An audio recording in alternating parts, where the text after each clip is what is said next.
Hello everyone, welcome back. Today I'll be explaining a little bit about the chapter 1, which is the characteristics and classification of living organisms.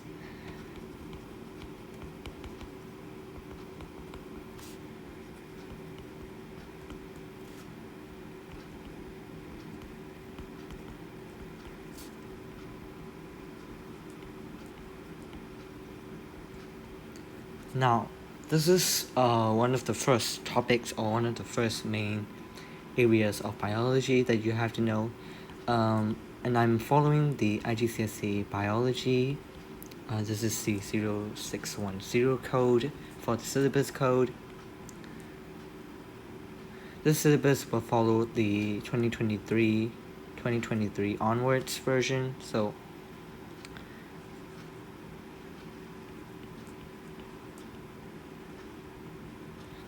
2023 onwards, you can use these videos.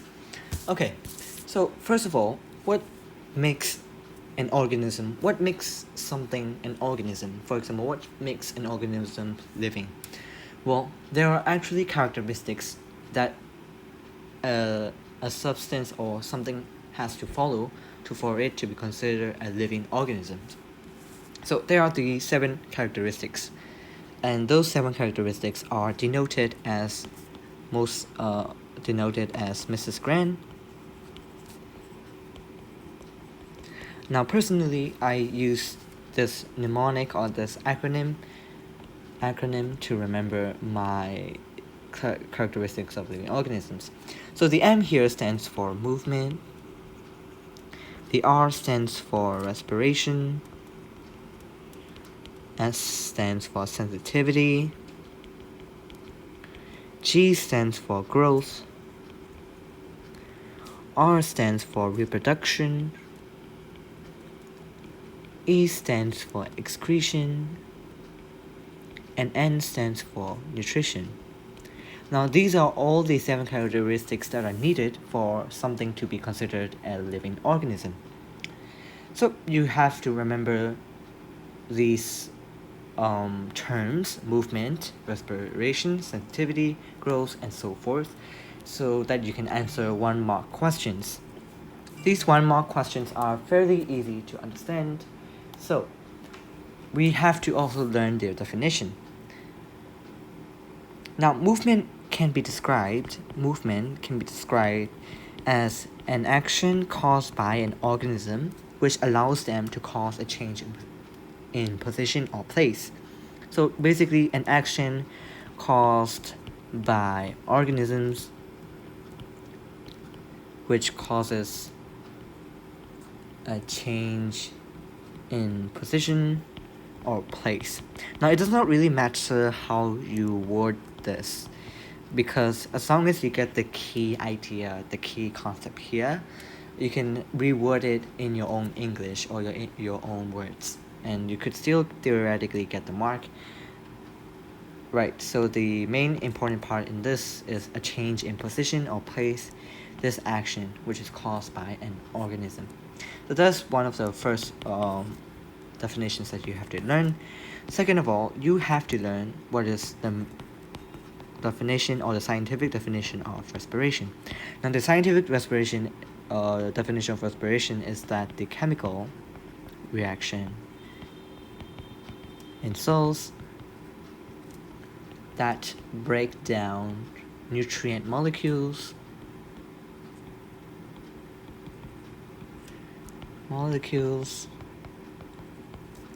and which releases energy for metabolism. Now metabolism is basically a chemical reaction. Metabolism basically means meta meaning change, bolism meaning reaction, so there's a changing reaction inside your body that's going on, and respiration just so happens to be the chemical reaction that is responsible for releasing energy by breaking down nutrient molecules. Now this could be examples such as C6H12O6. Now this is glucose.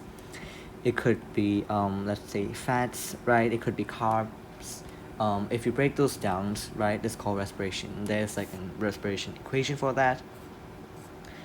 Okay, moving on. The third definition that you have to learn is that sensitivity.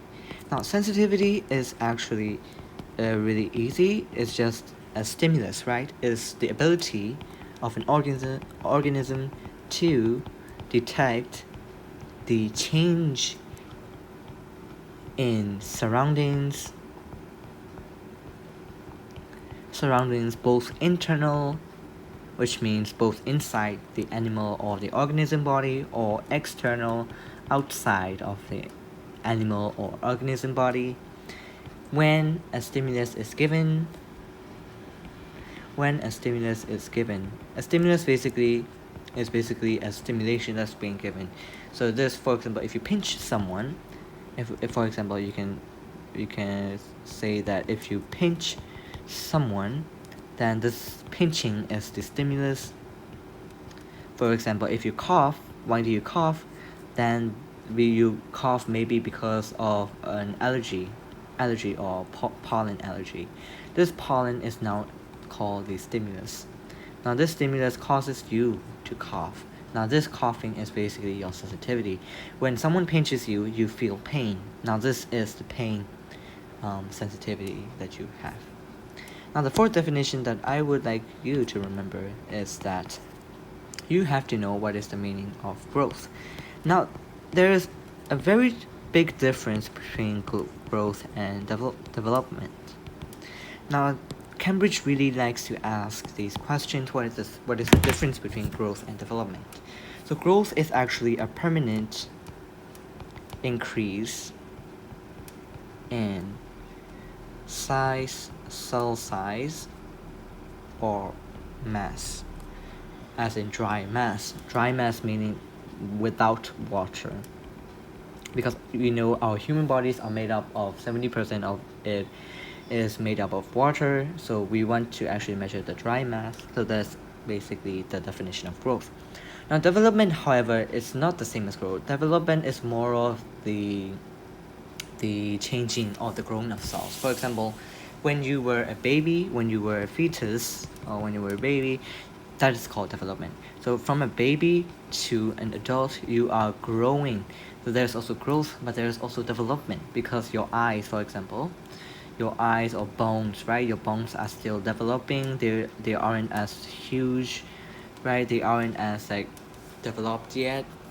Or you could say your organs, your heart, right? When you were a baby in your mother's womb, your heart is still developing. Your eyes, ears are still developing, right? So that's the definition of developing. So you have to actually be able to distinguish between development and growth. And that's something that they like to ask often. Now the next definition that I would like you to know is reproduction. Now reproduction is fairly easy and fairly simple. Reproduction is the process, right? It's the process that make more of the same kind of organism. So you were basically born due to your parents reproducing. So how are babies born? Now you know reproduction, because your parents, your paternal and maternal, they will mate, and this is called reproduction. They will process that makes more of the same organisms of same species, same kind of organism. So that's a really very simple. The sixth definition that you have to know is nutrition. Now nutrition is also really, really simple. Nutrition is basically the taking in of materials for energy, growth, and development. Now the seventh and the last one is excretion. Now excretion is actually very similar, because excretion is actually the removal of waste products. These waste products can be urea in your urine, it could be carbon dioxide in your blood, blood. It could be also your excess, right? Excess salts that is in your blood, such as potassium salts. It could be calcium salt, right? That is inside your blood. And so if you have excess salts, this is what excretion does. It is the removal of waste products of metabolism. Again, metabolism is a chemical reaction that takes place in your body, and substances in excess of requirement, in excess amounts or excess requirement. You can write it however you want. As I said before, use your own words, your own English, but for definitions, it would be nice if you can remember their scientific definition. So all of these 7 characteristics are important. Once again, I'll emphasize it again. Mrs. Grant, you can remember it by this acronym. It's very easy to remember it. So in excretion, the main part or the keywords is removal of waste products of metabolism and substance in excess requirement. So that is what your kidneys, right? The function is your kidneys filter out excess substance, waste products of metabolism, right? And then it goes to your bladder, and then you pee, and it comes out as pee. So this is why peeing is really crucial, and you should not hold in your pee because it can harm your body. Okay, moving on to the next part. The next part is actually the concept and use of metabolism. So the next part is actually concepts and uses of the classification system.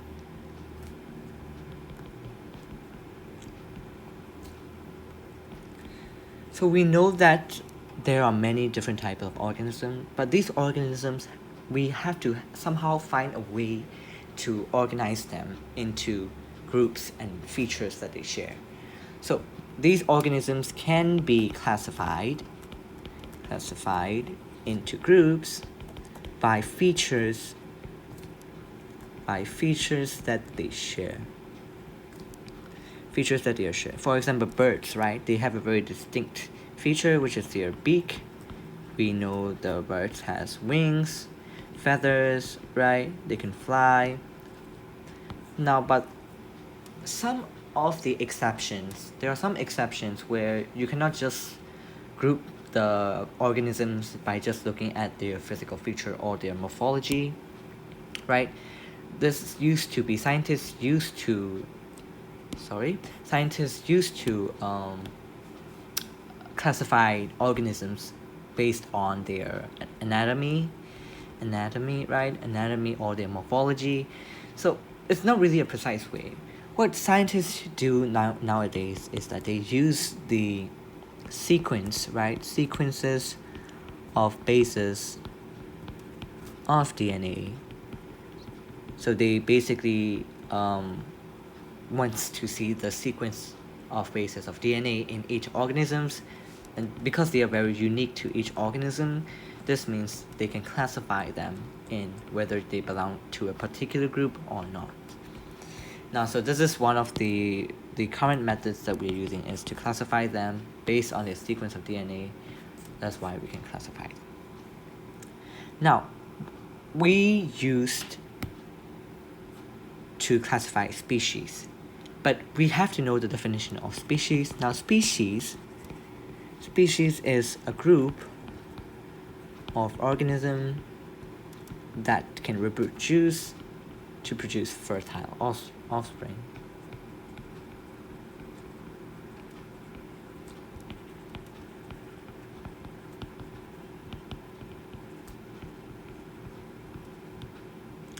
So what this means is basically a group of organisms that can reproduce, right? They can create more of the same kind to produce more fertile offspring. Offspring is basically more babies, right? It's just a very fancy term. So it's really easy to know the definition of species. Now we want to know how we actually classify them. Like, how do we name the species that we have classified them? So to classify the species that we have named, we are going to use a naming system called the binomial system.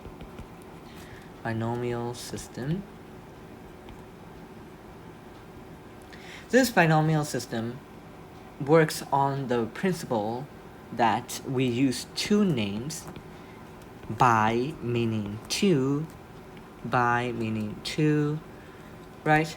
We use two names to classify a species, right? So this binomial system is actually an internationally agreed, so governments around the world use this system, or biologists around the world have agreed to use this binomial system. Now this system is called binomial because we use two names, by meaning two. This shows the scientific name of the organism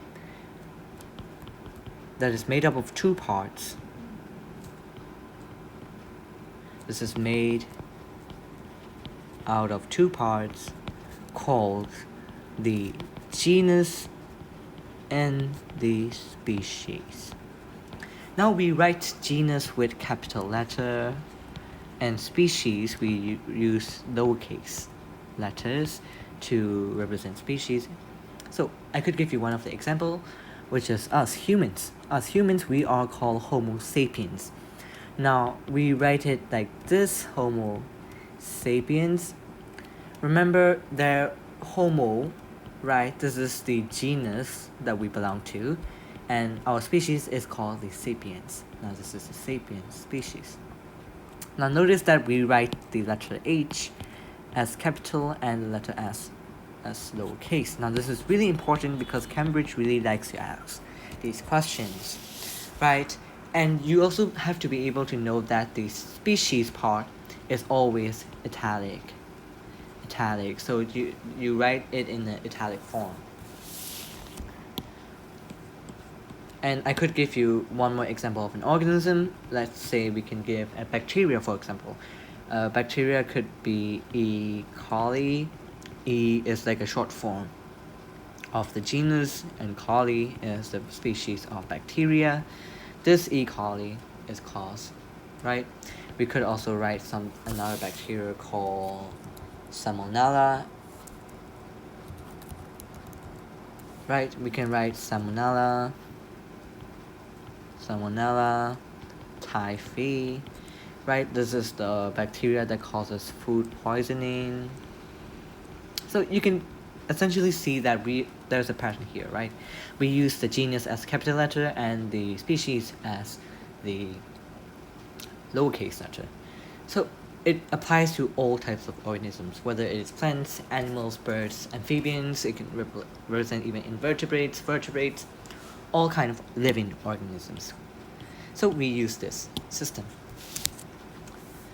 Now we have to know that the groups of organisms can share a recent ancestor. So if we see that their genus is similar, that means we can say that they share a recent ancestor. For example, the Homo sapiens, right? We share the Homo sapiens. We have the Homo sapiens. We have the Homo erectus. Basically, the primate, right? We have the Homo habilis. Now, these are all humans. They all have the same genus. But they have different types of species. Now, Homo erectus and Homo habilis are our ancestor before we evolved to become Homo sapiens ancestors. Because we share the same genus, we can call them a common ancestor. Okay? So, that is just a way. But we can also see that we share a common ancestor by looking or by observing of DNA sequences, base sequences in DNA. By observing the base sequences in DNA, we can see that if we share similar sequence or similar bases, that means we are a common ancestor. Right? It's a very similar we have a common ancestor if we pull out the DNA of an organism such as a monkey, right, and human. If we are indeed common ancestors, then if we look at the basis sequence in DNA, we'll see that there are similar sequences there that are left out, that are not being evolved yet. Therefore, we can say that we have a common ancestor, and that's one of the way.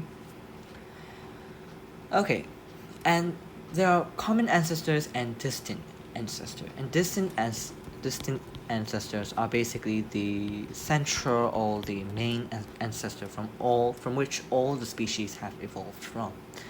So all the living organisms actually share a very, very distant or the prime ancestor, right, of a single-celled organism. We all were born from a single-celled organism. This single-celled organism evolved to become multi-celled organism. So it's basically we share a distant ancestor of this organism that is single-celled, but now we are multi-celled, which is animals included, right? So we can say that. Next, we have to look at the features of organism. So you have to know the main features that is used to place animals and plants in the appropriate kingdoms. So we know that there are two main kingdoms, animals and plants. So we know that in animals, we can say that the main groups in animals are vertebrates,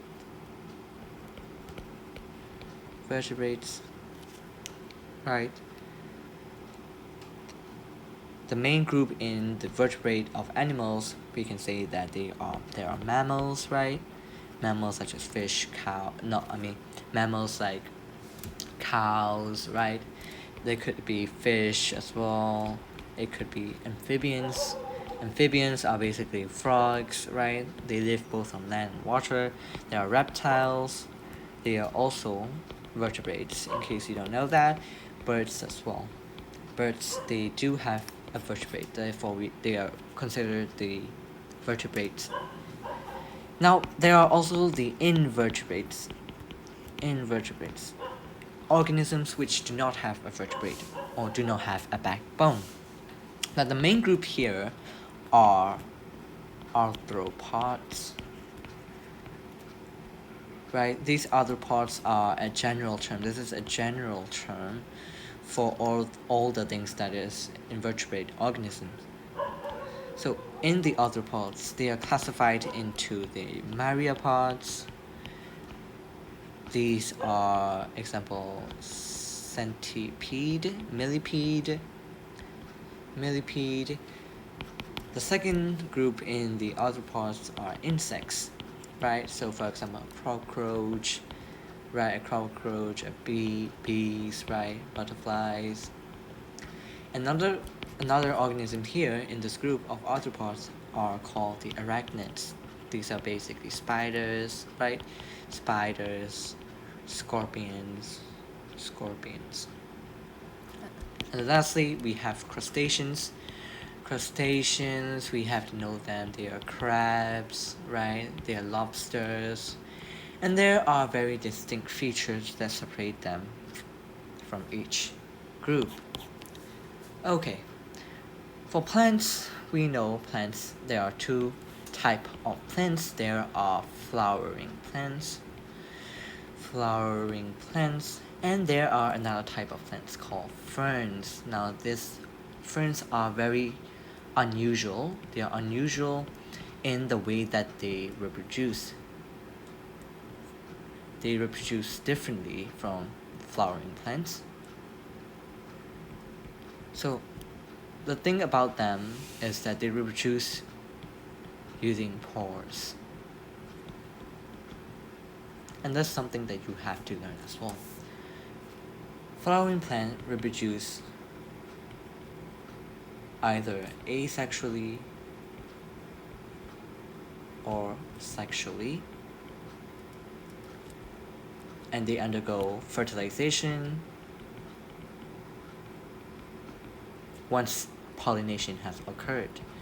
So basically from the anther to the stigma of the plant. Now we won't dive much into that later. We will dive it much in a later video, but for now you have to know that. Now we have to know all the organisms, right? There are 5 kingdoms when we classify organisms. As we have talked about before, there are animals, there are plants, there are fungus. Now fungus are not considered plants because they have distinct features that are apart, distinctly different from plants. Now I'll explain that later. Now we have prokaryotes as well. Prokaryotes are basically bacteria. Right? And the last one is Protactus. An example of a Protactus could be blue, green, algae, or algae, however you want to call it. But yeah, you have to know the distinct features separating all of them. Secondly, you have to know in the plants kingdom, you have to know the difference between dicotyledon and monocotyledon. So monocot has basically one cotyledon or one seed leaf, because mono meaning one, di meaning two. So this dicot basically is really self-explanatory because di means two, therefore they have 2 cotyledons. Another feature of monocotyledon is that they have petals. They have petals in multiples of 3. So it would look something like this. Now this would be considered a monocotyledon. For dicotyledon, in general, the petals form in multiples of 4 and multiples of 5. In monocot, there are parallel leaf veins. So the leaf often looks something that is very broad, and they have parallel leaf veins, right? They have broad leaves.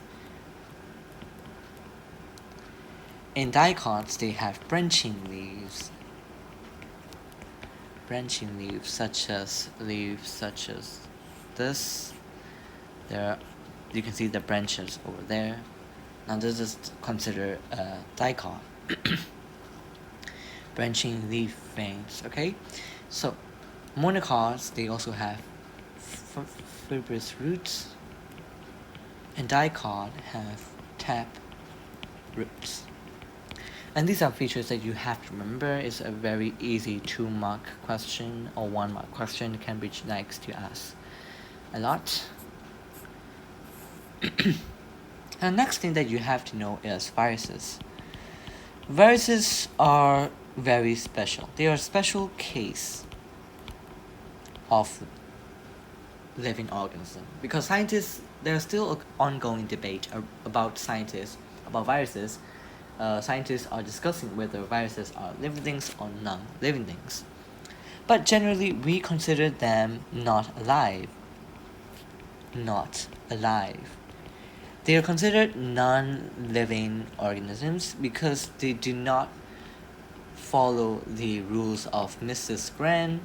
Remember, they cannot move. They don't check all the factors that is required for it to become a living organism. Right? It cannot reproduce by itself. It cannot grow, right? It does not have nutrition on its own. It does not have excretion, right? It does not have sensitivity and so on. So we cannot really count it as a non-living organism. Instead, there is a very general structure of how viruses look like.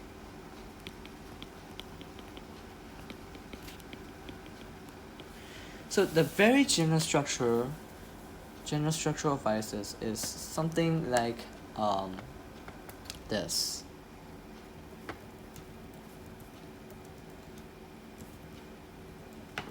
So viruses actually have like a circular shape, right? So we can actually draw this like this. Let me use a different color. Use black. Okay. So viruses have a protein coat. They have a protein coat, right? Outside of them.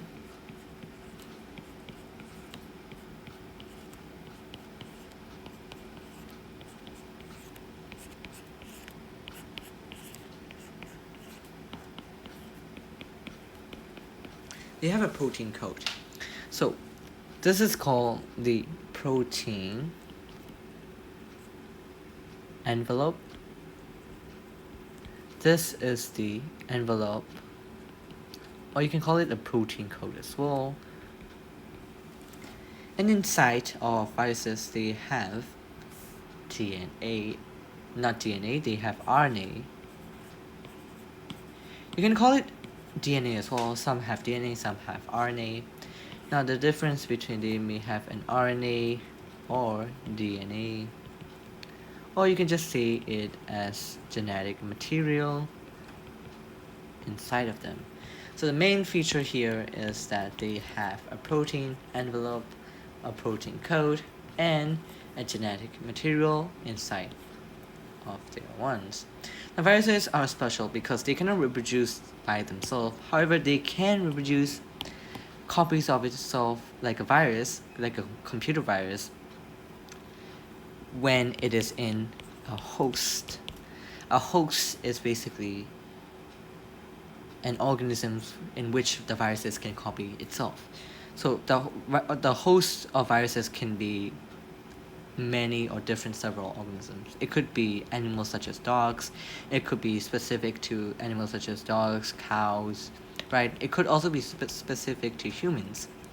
Now the HIV is a very famous one, the human immunodeficiency virus.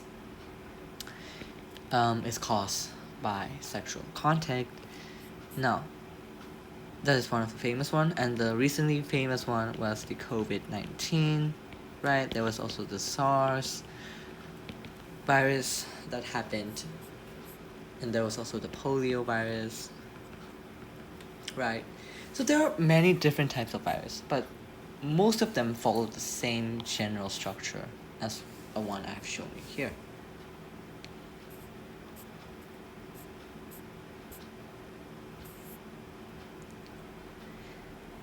Nextly, we have to actually deep dive on the fish, mammals, and vertebrates. So in fish, on the animal groups, in fish we can say that they have wet scales, right? They have scaly skin, they have fins, right? They can breathe underwater. They can breathe oxygen. In this word, we use the term gills. They have gills which allows them to breathe underwater, right? And they have their own special part, dorsal part, right? And they live under the sea. So those are the characteristics of fish. Now for characteristics of mammals, right, there are many characteristics of mammals, and these are very important. Mammals are warm-blooded animals, so such as cows, right?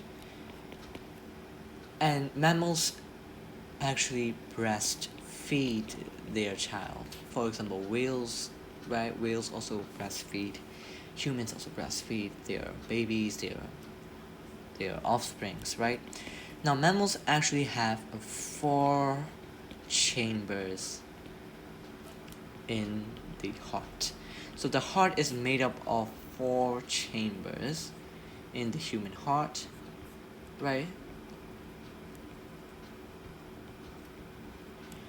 And that is one of the features of mammals, right? Mammals also have hair.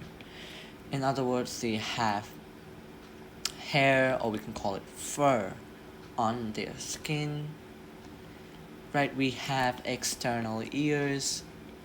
External ears, that means our ears are not inside of our body. We have ears that is outside, protruding out of our heads, right? Now there are many more lists, but you must be able to at least know 3 to 5 of these features. Now, second of all, we can go to birds.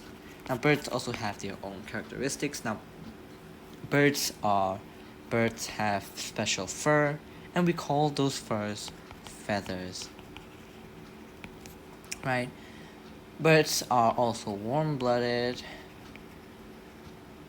although there are some exceptions to this.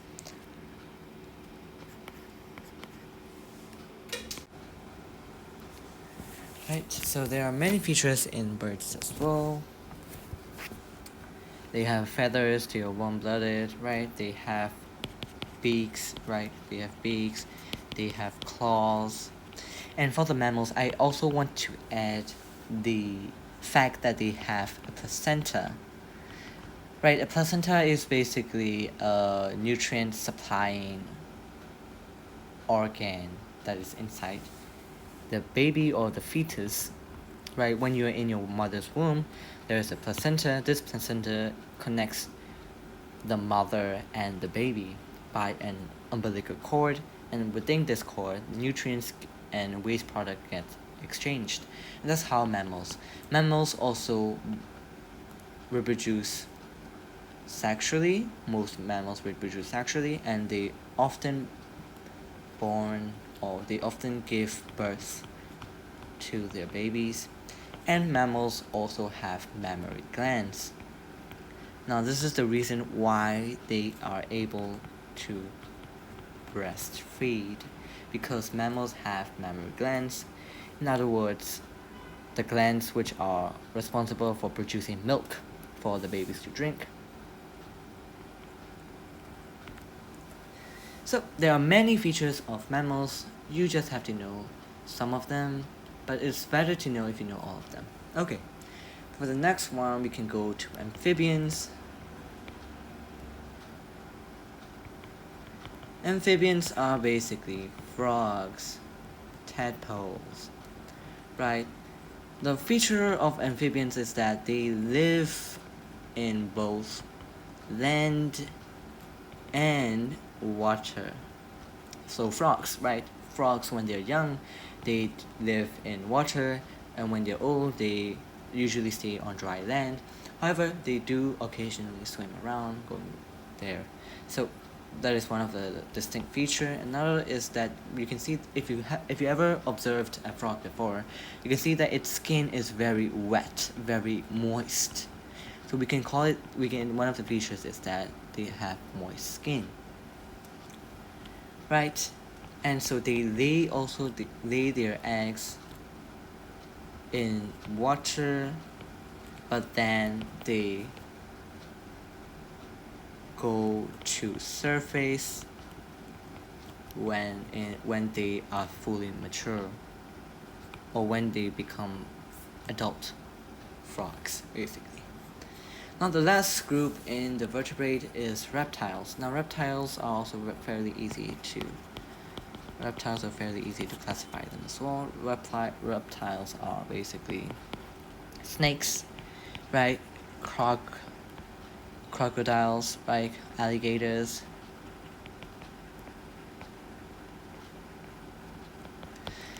So these reptiles have very dry skin. If you have noticed the skin of the alligators, you can see that they have dry, hard skin. They also have scales, right? So we can call them, they have scaly, dry skin. If you look at the skin of a snake, you can see there's so many scales on it. And next we can see that they lay rubbery eggs. The eggshell is very rubbery. If you have seen a snake eggshell before, you can search it up on YouTube as well. If you search it up, the egg aren't the same as the chicken egg which birds lay. Now, we can include that birds also lay hard eggs. Reptile lays rubbery, soft, slippery eggs. So yeah, these are the 5 types that you have to remember, 5 features of animals here. Now moving on, we have to know the invertebrates. In the invertebrates, we have to know the arthropods, which are very, very important. In the arthropods, we know there are insects, right? Insects, we have to be able to give the features of insects. So we can say that they have 6 legs or 3 pairs of legs. They are made up of a thorax, right? They're made up of the thorax, which is basically their chest, their head, and their abdomen. Insects also have 2 pairs of wings. If you've seen bees, butterflies, right? If you observe them carefully, you would see that they have these distinct features. Next, we can go to the arachnids. Arachnids have 8 legs, or you can say 4 pairs of legs. Arachnids' bodies are made up of the thorax and abdomen. They do not have the head. So we can call this the cephalothorax. I think I got the spelling wrong, but let me recheck that. Cephalothorax. Thorax, right?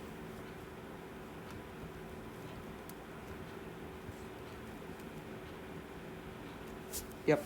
So it's basically cephalothorax. Sorry about that.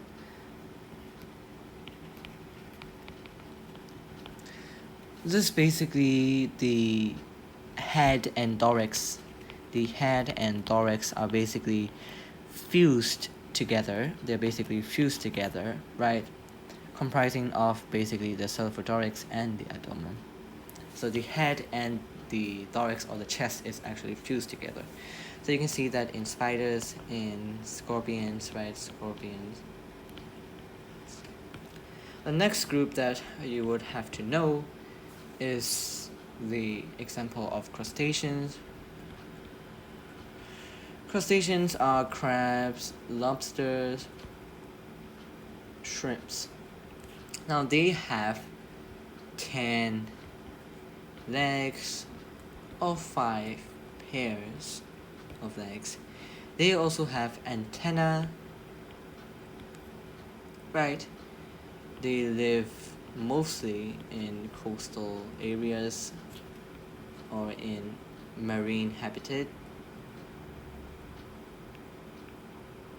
Right, so they are made up of the head and thorax. Okay, lastly, you have to know the myriapods. The myriapods are basically made up of 2 centipedes and millipedes. Centipedes, right? You have to know they have several pairs of legs. They could be over 10 pairs of legs, right? Now myriapods have antennae as well on their head. Insects also have antennae. I forgot to add that detail, right? Now the difference between centipede and millipede is that centipedes are carnivore. Millipedes are herbivore, meaning millipedes eat leaves, eat plants. However, the diet of the centipedes are meat and small insects. So yeah, you should know these features of them. And you also have to know that vertebrates is not only made out of the arthropods. You have to know that there are other such as the annelids, the nematodes, the mollusks. So the mollusks can be snails, right, slugs, right, and clams, seashells basically.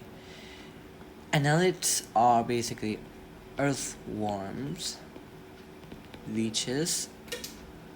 Nematodes example are basically roundworms or pinworms. So, yeah, you also have to know that these groups also exist in the invertebrates. Lastly, I want to touch upon the 5 kingdoms. So we know that there's bacteria, right, which is the prokaryote. There is the protoctista, protoctist or protoctista, whatever you want to call it. There are animals.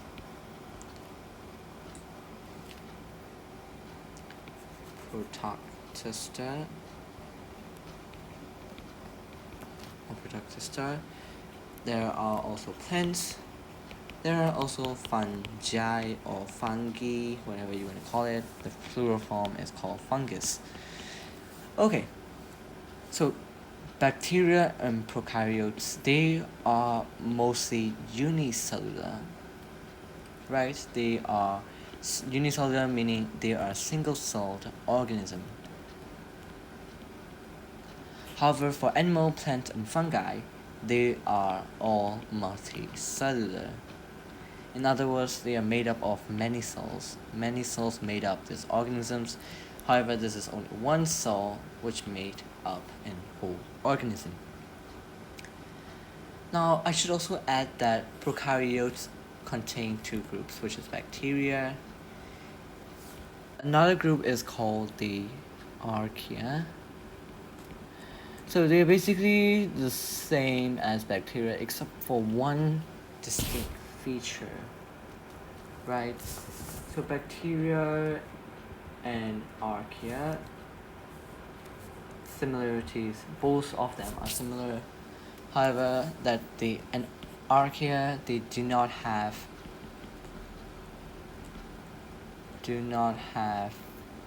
cell walls made of peptidoglycan, which is a compound that made up the cell wall of bacteria. However, archaea does not have the cell wall. So yeah, this is basically all of the things that you should know for chapter 1. If you have any questions, please leave your comments down below. I hope you understand every single question or every single things I try to explain. Thank you for watching this video. If you like it, please subscribe, please give it a like. It would mean these videos take really long to edit and do stuff. So yeah, I'll be making more of these videos as well. Thank you for supporting me. Until I see you next time. Bye.